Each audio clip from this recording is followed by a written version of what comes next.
Why did some groups of humans build towering civilizations while others remained in the Stone Age for thousands of years?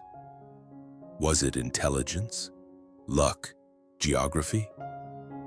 The answer is far more fascinating than you think, and it all comes down to three simple conditions that changed everything. In this video, we're going to uncover the hidden forces that separated the civilized from the primitive, and by the end, you'll understand why your own life today depends on these same three conditions. Let's dive in. Let's start with the first condition: geology.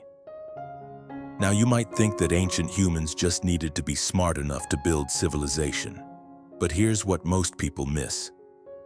Intelligence means nothing if the Earth itself is trying to kill you. And for most of human history, it was. According to geological evidence, for over 100,000 years, massive ice sheets covered huge portions of the planet. Temperatures were so low that even in regions we consider temperate today, survival was a daily battle. You couldn't farm because the ground was frozen. You couldn't settle because resources were scarce and scattered. Every ounce of human energy went into one thing: not dying.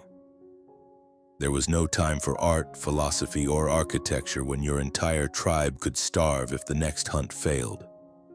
This is the trap that kept humanity locked in the Stone Age for millennia.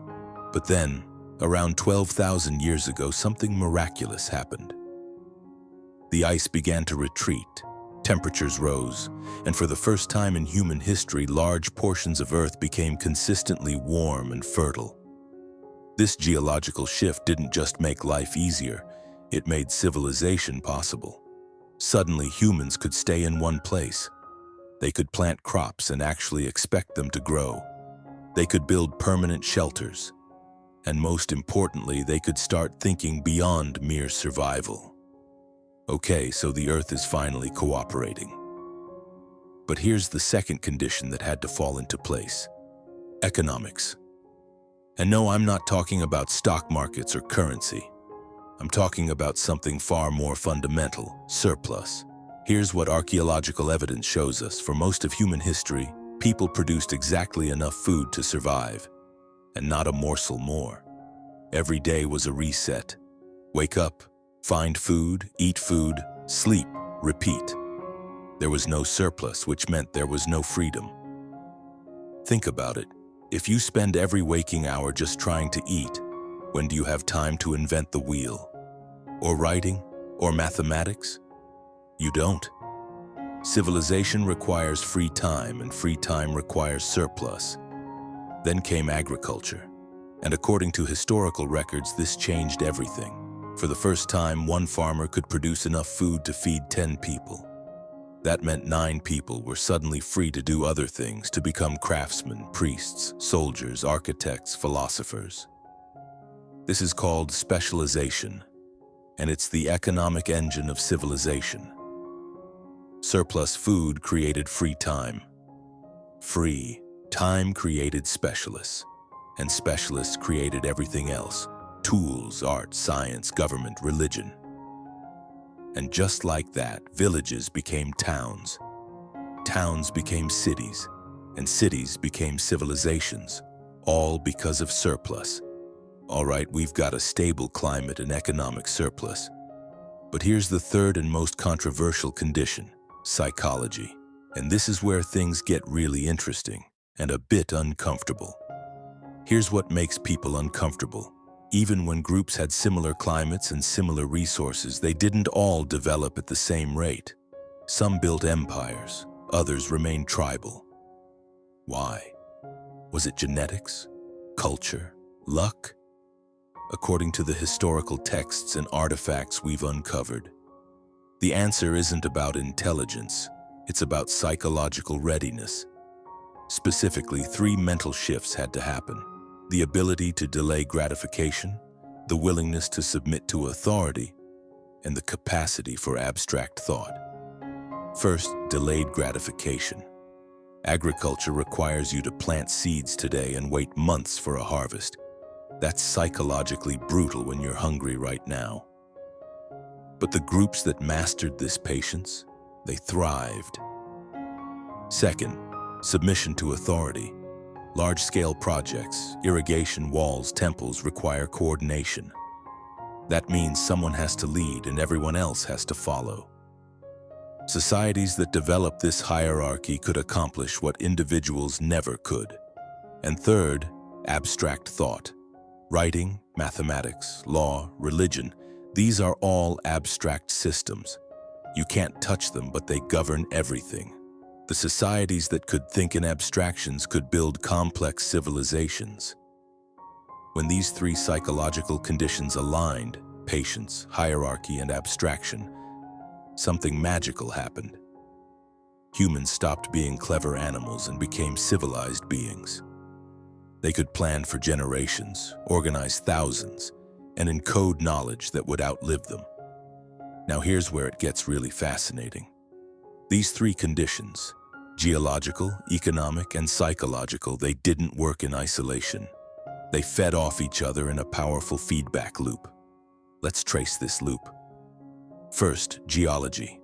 The ice retreats, creating stable, fertile land. This makes agriculture possible. Agriculture creates surplus. Surplus creates free time and specialization. Now economics kicks in. Specialization creates better tools, which makes farming more efficient, which creates even more surplus. Traders emerge, spreading ideas and goods between communities. Wealth accumulates. Then psychology reinforces everything. Wealth allows for priests and scholars who develop religion, law, and writing. These abstract systems create social cohesion, which enables even larger projects. The civilization becomes self-reinforcing. And there it is, civilization. Not because of one genius inventor or one lucky break, but because geology, economics, and psychology all aligned and amplified each other. Remove any one of these conditions and the whole thing collapses. But here's what most people don't realize, and this is crucial: civilization is incredibly fragile. It's not the default state of humanity. It's a delicate balance that can be destroyed far more easily than it can be built. Take away the geology, a drought, a flood, a volcanic eruption, and suddenly your surplus vanishes. Historical records show us that countless civilizations collapsed when their environment turned against them. The Mayans, the Akkadians, the ancestral Pueblones, all victims of climate shifts. Or disrupt the economics, war, plague, trade route collapse, and your specialists can't survive. The blacksmith can't eat iron. The priest can't eat prayers. Without surplus and trade, everyone has to go back to farming just to survive. Specialization dies, and with it, civilization. And if the psychology breaks, if people stop believing in the laws, the gods, the hierarchy, then the whole system unravels. Ancient texts describe this pattern over and over. When faith in institutions dies, civilizations don't fade, they shatter. This is why history is littered with ruins. Civilizations aren't permanent. They're temporary victories against entropy, and they require constant maintenance of all three conditions to survive. So what does this mean for us today? Well, here's the uncomfortable truth. We're not immune to these same conditions. Our civilization depends on the exact same three factors. Geology. Our entire food system depends on stable climate and fertile soil. Climate change, soil depletion, water scarcity. These aren't just environmental issues. They're existential threats to the geological foundation of our civilization. Economics. We're more specialized than ever. How many people today could survive if the supply chain collapsed? Could you grow your own food? Build your own shelter? Our surplus is global and incredibly efficient, but also incredibly fragile. And psychology. Look around. Trust in institutions is declining. Political polarization is rising. Shared narratives are fracturing. When people stop believing in the same laws, the same truths, the same social contract, that's how the psychological foundation cracks. The lesson from history isn't that civilization is doomed. It's that civilization is a choice, a daily choice to maintain the conditions that make it possible. Our ancestors didn't stumble into civilization by accident. They built it, brick by brick, generation by generation. And now that torch is in our hands. We inherited a world with stable climate, abundant surplus, and shared institutions. The question is, will we maintain these conditions for the next generation, or will we let them slip away? So here's your choice. You can ignore these lessons and assume civilization will just continue on autopilot.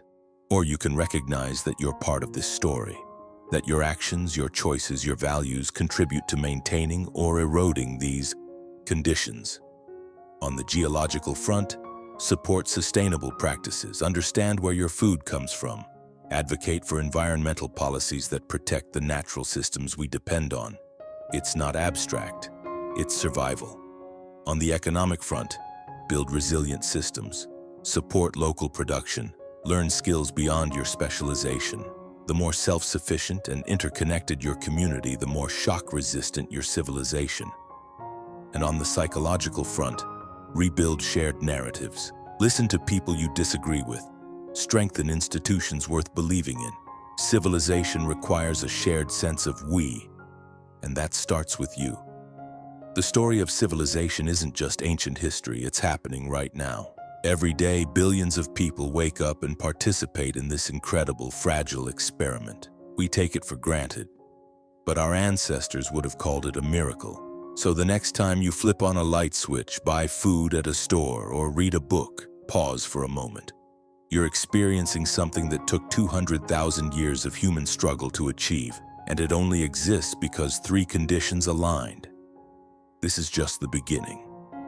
The historical texts we've drawn from contain thousands of years of wisdom about how civilizations rise, thrive, and fall.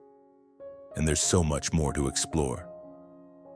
In the next videos, we're going to dive deep into specific civilizations, how they applied these conditions, what they built, and what we can learn from their successes and failures. If you want to join me on this journey through history, hit that subscribe button and turn on notifications. Trust me, you don't want to miss what's coming next. And here's a question to leave you with. If you were transported back 12,000 years with all your modern knowledge, could you rebuild civilization from scratch? Think about it. Thanks for watching. See you in the next one.